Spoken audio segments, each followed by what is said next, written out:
Hello friends, बहुत बहुत स्वागत है आपका इंग्लिश एडवांटेज की ऑनलाइन क्लासेस में। फ्रेंड्स, इस वीडियो में हम पढ़ेंगे इडियम्स के बारे में, जो कि बहुत ही इंपॉर्टेंट रहेंगे एसएससी के सभी एग्जाम्स के लिए। और अभी मल्टीटास्किंग का एग्ज़ाम अप्रैल में होने वाला है 2017 का, तो उसके लिए बहुत ही इंपॉर्टेंट रहेंगे। तो इसमें मैंने 25 मोस्ट इंपॉर्टेंट इडियम्स लिए हैं, जो एग्ज़ाम्स में रिपीट होते रहते हैं, आते रहते हैं। और ये सभी इडियम्स एसएससी एग्ज़ाम में कई कई बार आ चुके हैं, तो इसलिए बहुत ही इंपॉर्टेंट हैं ये इडियम्स। और एट द सेम टाइम जो दूसरे एग्ज़ाम्स हैं, बैंकिंग के एग्ज़ाम्स हैं और जो दूसरे एग्ज़ाम्स हैं, उनमें भी ये इडियम्स बहुत कॉमनली यूज़ होते हैं। तो चलिए शुरुआत करते हैं। लेकिन शुरुआत करने से पहले यहाँ एक बहुत ही इंपॉर्टेंट इन्फॉर्मेशन मैं आपको देना चाहूँगा इस मोबाइल ऐप के बारे में, जिसका नाम है ग्रेडअप। ये एक बहुत ही बेहतरीन ऐप है, मोबाइल से कॉम्पिटिटिव एग्ज़ाम की तैयारी करने के लिए बिल्कुल फ्री में आप इससे तैयारी कर सकते हैं अपने मोबाइल से। और यहाँ पर बहुत सारी आपके क्विजेज मिलेंगी, बहुत सारे प्रैक्टिस सेट आप कर सकते हैं, मॉक टेस्ट आप कर सकते हैं सभी सब्जेक्ट्स के, जनरल अवेयरनेस के, इंग्लिश के, मैथ्स के, रीजनिंग के। और करंट अफेयर्स का जो कंटेंट है वो भी बहुत हाई लेवल का कंटेंट है, बहुत अच्छा कंटेंट है। तो इस ऐप को आप ज़रूर यूज़ करें और इसको डाउनलोड करें आप गूगल प्ले से, और इसको यूज़ करें और इसके थ्रू आप अपनी तैयारी करें। ये बहुत ही बेहतरीन ऐप है। चलिए शुरुआत करते हैं और यहाँ से शुरू होते हैं रियल क्वेश्चंस। देखिए, ये क्वेश्चन नंबर 1 है, unless you grease his palm he will not do your work. ठीक है, जब तक आप ग्रीज हिज पाम का मतलब होता है हथेली, और ग्रीज का मतलब होता है उस पर कुछ लगाना, लेकिन इसका मतलब वो नहीं है। देखिए, मुहावरे जो होते हैं उसका लिटरल मीनिंग और एक्चुअल मीनिंग दोनों अलग अलग होते हैं। ये एक बहुत इंपॉर्टेंट चीज़ है, इसको आप ध्यान रखें। जैसे हिंदी में मुहावरे होते हैं, नाच ना जाने आंगन टेढ़ा और चोर चोर मौसेरे भाई, इस तरह के जो मुहावरे होते हैं उनका लिटरल मीनिंग अलग है और उनका एक्चुअल मीनिंग जो है, उनका जो भावार्थ है वो अलग निकलता है। ठीक है, तो ग्रीज हिज पाम मतलब जब तक आप ग्रीज हिज पाम नहीं करेंगे, जब तक वो आपका काम नहीं करेगा। तो इसमें आपके पास ऑप्शन दिए हैं, टॉक टू हिम, उससे बात करना, फ्लैटर मतलब उसकी चापलूसी करना, ब्राइब हिम मतलब उसको घूस देना या रिश्वत देना, और बीट हिम मतलब उसको उसकी पिटाई लगाना या उसको मारना। तो यहां पर इसका सही आंसर होगा bribe him. Grease his palm का मतलब होता है रिश्वत देना।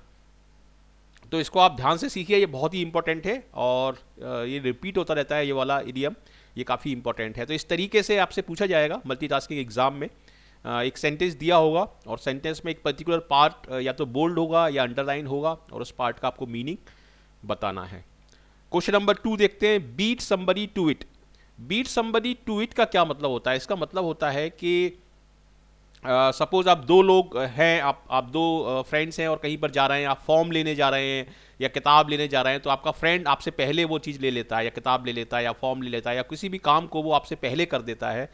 तो उसको आप बोल सकते हैं beat somebody to it. I beat you to it, इस तरह से आप बोल सकते हैं, मतलब आपने वो काम उससे पहले कर दिया। तो इसमें आपका जो आंसर होगा वो होगा third, do something before someone else does it. और इडियम्स में आपको पर्टिकुलरली एसएससी एग्जाम में जो आपको ऑप्शंस मिलेंगे वो काफ़ी क्लोज ऑप्शंस मिलेंगे, तो इसलिए कंफ्यूज होने की काफ़ी संभावना रहती है। लेकिन यदि आपको उसका रियल मीनिंग अच्छे तरीके से पता है तो आप बिल्कुल सही आंसर उसका लगा सकते हैं। तो मल्टीटास्किंग एग्जाम में भी 50 क्वेश्चन आएंगे और उसमें से 4 या 5 आपके इडियम्स के क्वेश्चन आएंगे, तो ये काफ़ी इंपॉर्टेंट रहेगा आपके लिए। क्वेश्चन 3 देखते हैं, the small boy said hello and took to his heels. मतलब जो छोटा बच्चा था उसने हेलो कहा और वो वहाँ से भाग गया। तो टुक टू हिज हील्स, हील्स का मतलब पैरों से होता है और पैरों का मतलब संबंध जो है वो भागने से होता है, तो इसलिए इसमें आपका जो आंसर होगा वो होगा रन ऑफ। और बाकी जो ऑप्शंस हैं, rubbed his heels, injured his legs और किक ऑफ हिज शूज, काफ़ी क्लोज ऑप्शंस हैं, लेकिन इसका सही आंसर होगा फर्स्ट। क्वेश्चन नंबर 4 देखते हैं, my job in the sports department was plain sailing. Plain sailing का मतलब है कि सेलिंग करना, यानी नाव को चलाना। सेल करना मतलब नाव को समुद्र में या नदी में चलाना, ठीक है, उसको हम बोलते हैं सेलिंग। तो प्लेन सेलिंग था, मतलब वो सिंपल था, कॉम्प्लिकेटेड नहीं था, इजी था। तो इसका मतलब होगा आपका वॉज वेरी इजी। तो यहां पर आपका आंसर होगा क्वेश्चन नंबर 4 का सेकेंड। ठीक है, क्वेश्चन नंबर 5 देखते हैं, His success in the examination in the first attempt was a bolt from the blue। देखिए blue हम बोलते हैं स्काई को, और bolt का मतलब है वहाँ से कुछ गिरना। ठीक है, तो जब अचानक से कोई चीज़ सपोज स्काई से गिरे तो वो एक तरीके से आपके लिए कंप्लीट सरप्राइज होगा। तो उस सेंस में इसको यूज़ किया जाता है। बोल्ट फ्रॉम द ब्लू का मतलब होता है कंप्लीट सरप्राइज, पूरी तरीके से एक आश्चर्यचकित करने वाली चीज़। तो यहाँ पर आपका आंसर होगा कंप्लीट सरप्राइज। और बाकी ऑप्शंस दिए हैं, a piece of bad luck, once in a while. Once in a while का मतलब होता है कभी कभार, ये भी एक इडियम है, और इसको हम once in a blue moon भी बोलते हैं। और अ फ्लैश ऑफ लाइटनिंग, ये कंफ्यूज करने के लिए दिया हुआ है ये फ्लैश ऑफ लाइटनिंग, लेकिन इसका आंसर होगा आपका first, complete surprise, a bolt from the blue. Question number 6 देखते हैं। It was my first job mainly to cut my teeth on. ठीक है, तो फर्स्ट जॉब जो होता है नॉर्मली वो एक्सपीरियंस गेन करने के लिए होता है। ये अब यहाँ पर एक कॉमन सेंस हम अप्लाई कर सकते हैं। फर्स्ट जॉब से हम नॉर्मली सैलरी को हम नहीं देखते, उसमें सैलरी मैटर नहीं करती, उसमें हम एक्सपीरियंस गेन करने के लिए उसको करते हैं। तो इसलिए इसका आंसर होगा to cut my teeth on का मतलब होगा इसमें टू गेन फर्स्ट एक्सपीरियंस, पहला अनुभव लेना। क्वेश्चन नंबर 7 देखते हैं। The carrot and stick policy has good results in every organization. ये कैरेट एंड स्टिक कई बार आ चुका है और रिपीट होता रहता है। ये देखना होता है किसी को गाजर देना, और स्टिक का मतलब होता है किसी को स्टिक, और एक तरफ है इसमें पनिशमेंट। यदि अच्छा काम किया आपने तो आप, यदि आपने गलत काम किया तो आपको स्टिक पड़ेगी, पनिशमेंट मिलेगा। तो carat and stick policy organisations में यूज़ किया जाता है इसके लिए। किसी एम्प्लॉय ने यदि अच्छा काम किया तो इसको, किसी ने यदि गलत काम किया, सही तरीके से एक्सपेक्टेशंस के अकॉर्डिंग काम नहीं किया तो इसको स्टिक दे दी। तो स्टिक, कैरेट एंड स्टिक को हम बोलते हैं रिवॉर्ड एंड पनिशमेंट पॉलिसी। तो यहाँ पर आपका जो आंसर होगा वो होगा third, reward and punishment. Fair and foul मतलब ईमानदारी की नीति और बेईमानी की नीति। तो ये इसका एक और ऑप्शन है, लेकिन इसमें आंसर होगा आपका थर्ड। क्वेश्चन नंबर 8 देखते हैं। They are working hand in glove with the police. Hand in glove, देखिए आप, एक ग्लव्स होते हैं जो आप हाथों में पहनते हैं, और किसी ग्लव्स को जब आप हाथों में पहनते हैं तो एक तरीके से वो बिल्कुल क्लोज रहता है। जो ग्लव्स होता है वो हाथों में एकदम चिपके हुए रहते हैं, एकदम क्लोज रिलेशन में रहते हैं। तो इसलिए हैंड इन ग्लव का मतलब होता है किसी के साथ एकदम क्लोजली काम करना, एकदम उनसे मिलजुल कर काम करना, एग्रीमेंट के साथ। ठीक है, तो हैंड इन ग्लव का यहाँ पर आपका आंसर होगा वर्किंग क्लोजली विद। तो फर्स्ट इसमें आपका आंसर होगा, ये काफी इंपॉर्टेंट है hand in glove. Next question देखते हैं। He made couple of suggestions but most of them were wide of the mark. देखिए, एक मार्क का मतलब होता है एक सही जगह, एक सही पॉइंट, एक एग्जैक्ट पॉइंट। ठीक है, और उससे आप इधर या उधर होते हैं तो वो जो बात होगी आपकी वो असंगत हो जाएगी, वो इररिलीवेंट हो जाएगी। ठीक है, मतलब उस चीज का आपके सब्जेक्ट से कोई रिलेशन नहीं रहेगा।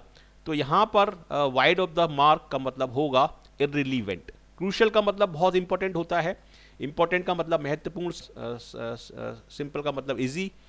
इसलिए यहाँ पर आपका आंसर होगा इररिलीवेंट। इररिलीवेंट मतलब जो डिस्कशन चल रहा है उससे कोई रिलेशन नहीं है, और वो है। तो थर्ड इसका आंसर होगा।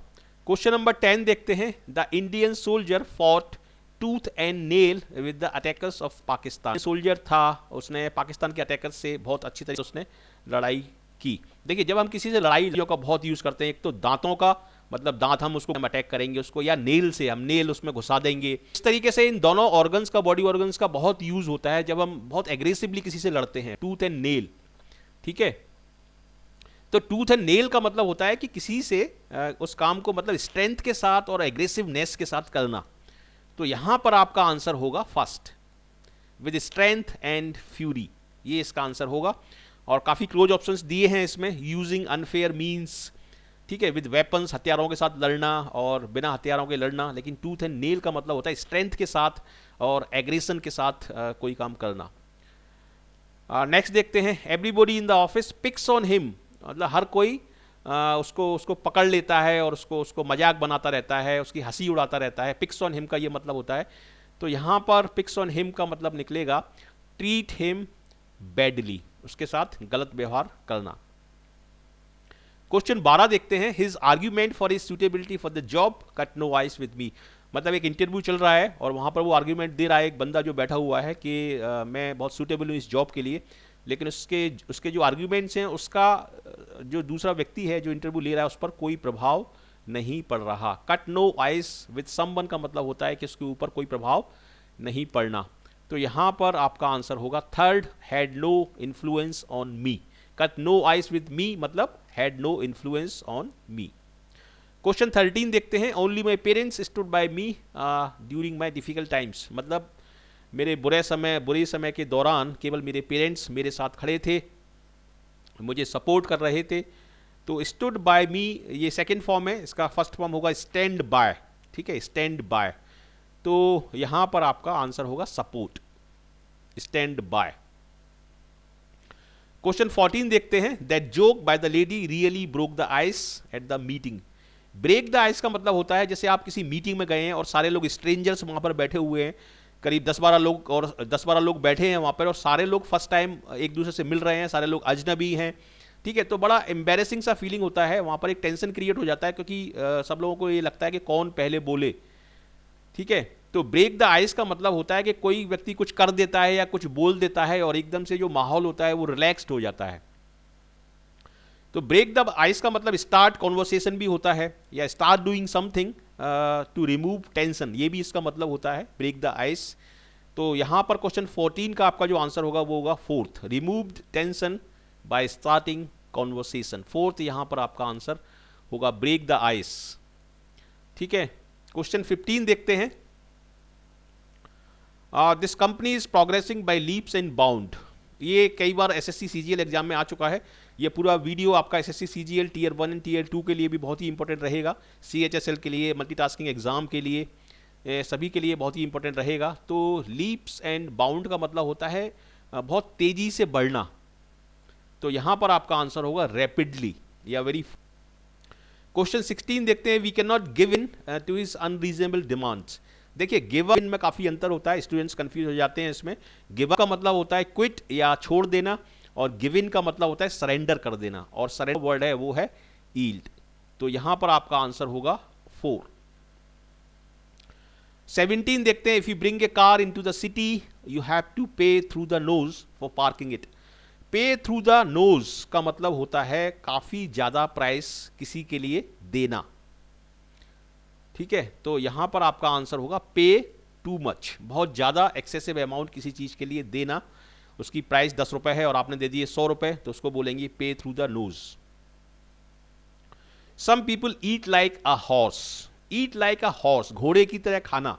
घोड़े की तरह खाना मतलब काफी ज्यादा खाना, तो यहां पर आपका आंसर होगा ईट अ लॉट। ठीक है, क्वेश्चन नंबर 18 का आंसर होगा ईट अ लॉट।